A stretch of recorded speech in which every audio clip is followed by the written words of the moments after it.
বলো, আমি শুনছি। শেষ করো। না বলো, আমি তো এখানে কিছু একটা মিউজিক বা সামথিং কিছু দিয়ে দিব। তারপর টেস্টি হলমি বেচছিল। হ্যাঁ, টাকা নিছে। এরপরে আমাদের মাথায় লারি হেন তো আনোয়ার।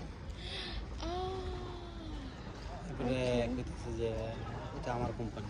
সিরিয়াসলি? হ্যাঁ, আমরা টেস্ট করবি ওর কোম্পানি, মানে ওর বাবা ভাই করছে, ওর নামে করছে আর কি। ওকে। ও টেক কেয়ার করে তখন। এটা আমরা জানতাম না। আমরা টেস্ট করছি আমাদের।